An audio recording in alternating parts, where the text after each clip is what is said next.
안녕하세요. 반갑습니다. 사회과학 통계 7번째 시간 상대적 위치에 대해서 한번 살펴보도록 하겠습니다. 본격적으로 이제 통계 분석을 시작하기에 앞서 기본적인 개념들이 조금씩 나오기 시작을 하는데 상대적 위치에서 이제 확률을 계산하는 방법이라든지 이런 부분들을 좀 살짝 다뤄보고자 합니다. 이게 통계 수업 혹은 이제 통계 이론이라고 하는 게 뭔가 이제 스토리텔링처럼 쭉 이렇게 이어져 가면 되게 좋긴 하는데 그러기가 굉장히 힘들어요. 제가 아직 실력이 부족해서 그럴 수도 있을 것 같긴 한데 각 챕터마다 굉장히 단편적인 이야기들이 계속 나열이 되고 마지막에 그게 한꺼번에 확 이렇게 합쳐지는 분위기, 형식으로 이제 진행이 되거든요. 제가 이제 통계 공부를 이제 계속 하긴 했었는데 통계 전공 나오진 않았지만 저는 이제 발달심리 전공으로 이제 석사 박사를 하고 이제 통계에 관심이 있어갖고 혼자서 이렇게 공부를 하고 다른 랩에 들어가갖고 이제 또 통계 공부하고 이랬었는데 어떻게 하면 이게 이제 좀 내러티브하게 쭉 갈까 문과적으로 할 수 있을까 곰곰이 생각을 해봤는데 그게 잘 안 되더라고요. 여러분들도 그런 부분에 있어서 통계를 학습하는 게 굉장히 어려울 거라고 생각을 하는데 좀 참고 반복해서 계속 보면 되긴 해요. 반복해서 보면 어느 순간 유레카하는 시점이 오긴 해요. 그게 좀 인고의 시간이 걸려서 그렇긴 한데 어쨌든 상대적 위치라고 해서 좀 생뚱맞은 내용이 나오긴 했지만 다 뒤에 가서 한꺼번에 이제 통합되는 세션이 있으니까 그때까지만 좀 참아주시기 바랍니다. 자, 상대적 위치를 한번 보겠습니다. 어떤 분포 안에서 특정한 점수가 상대적으로 어떤 위치에 있는지 아는 것이라고 이야기를 했습니다. 심리통계 중간고사에서 내가 60점을 받았어요. 그러니까 나는 잘한 걸까? 아니면 못한 걸까? 이랬을 때 60점이라는 점수는 절대적으로 봤을 때는 조금 못 봤다라고 싶긴 하지만 여기서 우리가 뭘 봐야 되냐면 우리 반에 일단 총점을 봐야 되겠죠. 총점이 60점인데 60점 받았으면 잘 본 거죠. 근데 총점이 이제 뭐 120점이다, 200점이다라고 해서 60점이면 못 본 거일 수도 있는데 또 반평균이 어느 정도 되는지 봐야 돼요. 그러니까 절대적인 점수라고 하는 거는 우리가 이제 일반적으로 체감상 60점이면은 100점 만점 우리는 기준이잖아요. 60점이라고 하면은 평균이 50점보다 조금 더 잘 본 상태이기 때문에 그렇게 잘 본 건 아니다라고 생각을 하겠지만 실제적으로 또 이 상대적 위치를 따져보면은 잘 본 점수일 수도 있어요. 그래서 나의 심통의 점수는 상위 몇 퍼센트에 해당이 될까? 이런 것들을 이제 계산을 하는 겁니다. 이게 이제 왜 중요하냐면 우리가 나중에 가설 검증을 할 때 연가설을 기각하는 과정에서 이 상대적 위치를 통해서 확률을 구하고 어떤 사건이 발생하는 확률, 나의 점수는 상위 몇 퍼센트에 해당이 될까가 확정이 돼서 어떤 사건이 발생할 확률에 대해서 계산을 하게 됩니다. 사례수가 무수히 많은 이론적 분포를 가정한다면 우리가 나중에 배울 표준 정규 분포를 가정한다면 특정한 점수의 위치를 쉽게 구할 수가 있습니다. 상대적 위치를 자세히 알아볼게요. 이 상대적 위치를 알기 위해서는 백분점과 백분위라는 개념에 대해서 알아야 되는데 자, 얘를 통합하면 백분점은 백분위를 지닌다라고 합칠 수가 있어요. 분포에서 사례들이 P의 비율이 그 점수보다 아래에 들어가는 점수치라고 하는데 요 백분점이라고 하는 거는 특정한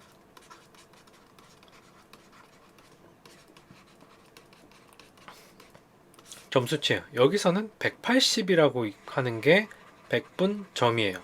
어떤 백분점? 99.72%가 아래로 들어가는 백분점이라고 이야기를 할 수가 있습니다. 백분위는 100사례로 구성된 분포에서 어떤 점수의 순위고 퍼센트라고 이야기를 할 수 있어요. 그래서 180cm의 백분위는 0.977이 곱하기 100 하면은 이게 나오죠. 0.977의 백분점은 180cm. 이렇게 이제 이야기를 할 수가 있습니다. 그래서 P.977은 180. 이게 0.977의 백분점은 180cm다라고 하는 거를 이렇게 표현을 할 수가 있습니다. 고음은 좀 180을 기준으로 했을 때 이 위는 2.28%고 이 아래는 97.72% 이런 식으로 이제 나눌 수가 있겠죠. 100분점은 이런 의미예요. 이 점수가 가지고 예를 들어서 내가 시민통계를 60점 받았을 때 이 60점의 100분점은 아래로 몇 명 있고 위로 몇 명 있냐 이걸 이제 계산할 수 있다라는 거죠. 상대의 위치를 계산할 수가 있으면. 자, 표준 점수, 그러니까 어떤 점수 분포 내에서 특정 점수의 편차를 그 분포의 편차로 나눈 단위 수인데, 우리가 이제 분포를 변환하는 데서 이 표준 점수를 어떻게 구하는지 이런 것도 이제 배울 거예요. 이 표준 점수를 구하게 돼가지고 150부터 190까지 있는 키를 갖다가 분포의 단위를 이런 식으로 바꾸게 돼요. 평균이 0이고 표준 편차가 1인 평균이 0이고 표준 편차가 1인 분포로 이제 바꾸게 되면 이 점수를 이용해서 뭘 구하냐면 이 분포 아래 면적을 구할 수가 있어요. 그러니까 우리가 구하는 게 아니라 표가 있습니다. 이 면적은 확률이에요. 무엇 확률? 어떤 사건이 일어날 확률. 어떤 사건이 일어날 확률이냐? 자, 키가 180 이상인 사람이 나타날 확률은 이렇게 쭉 잘라가지고 여기 밑에 넓이 있죠. 요 밑에 넓이를 구하면 몇이 나온다?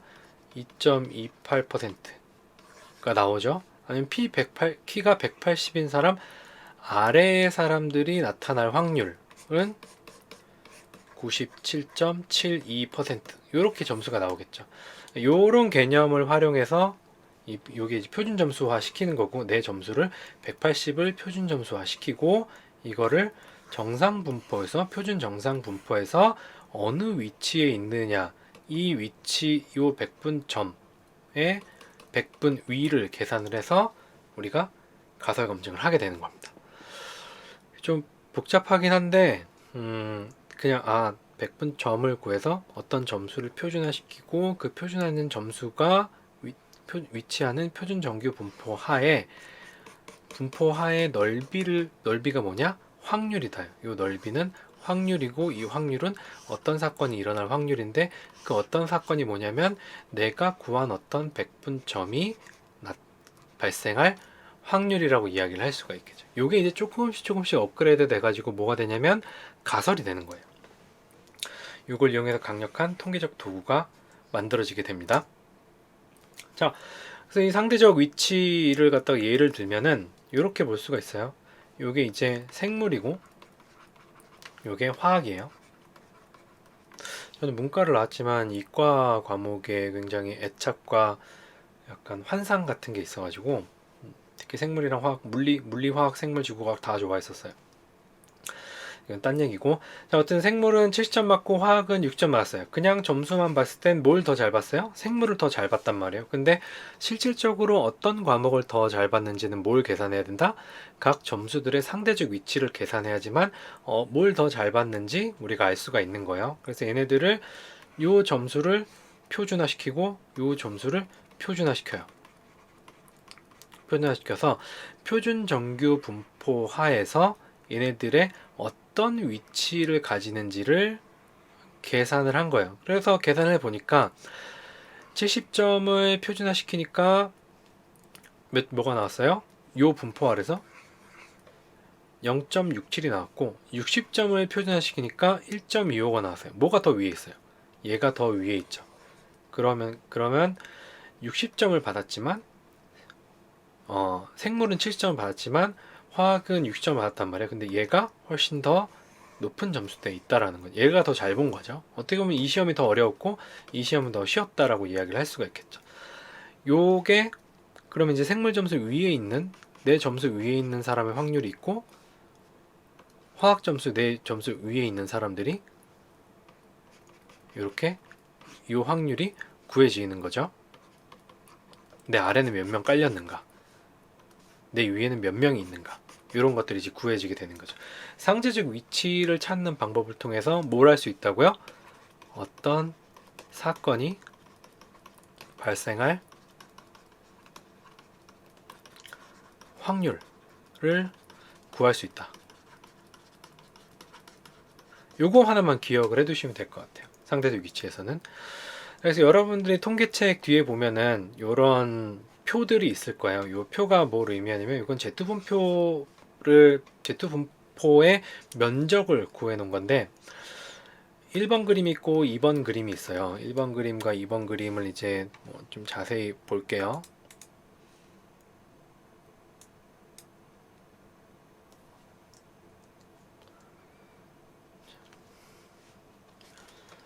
1번 그림하고 2번 그림이 있으면 1번 그림 같은 경우에는 어떻게 얘기할 수 있냐면 이런 그래프가 있을 때 100분점이 여기 딱 있잖아요. 여기를 딱 잘라요.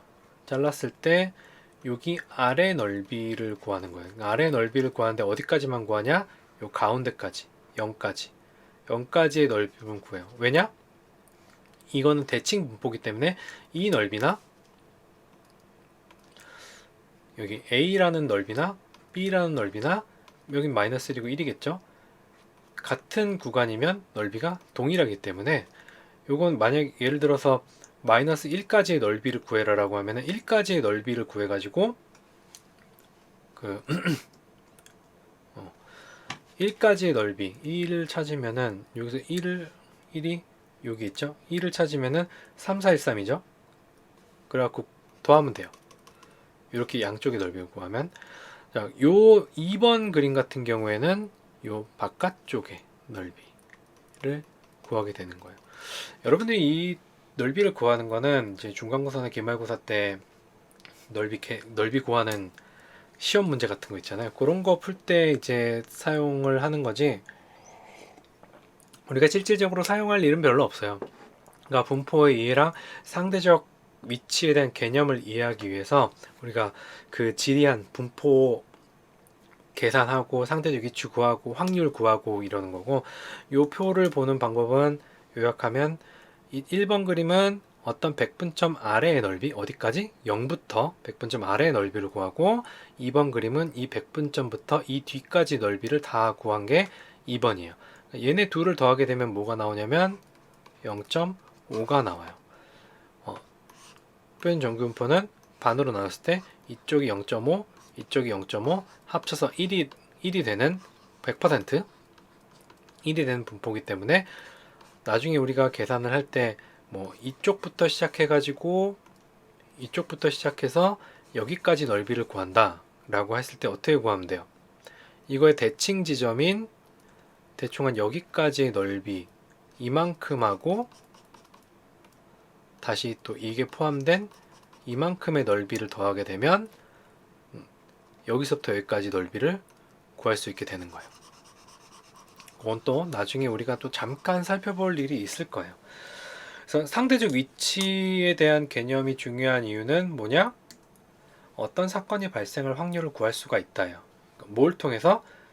내가 구한 어떤 점수를 표준화하고 그 표준화된 점수가 위치한 표준 정규 분포 하에 확률을 구할 수 있다. 그 확률이 어떤 확률이냐? 그 표준화된 점수가 나타날 확률, 그 어떤 사건이라고 하는 경우에는 또 구체적으로 얘기하면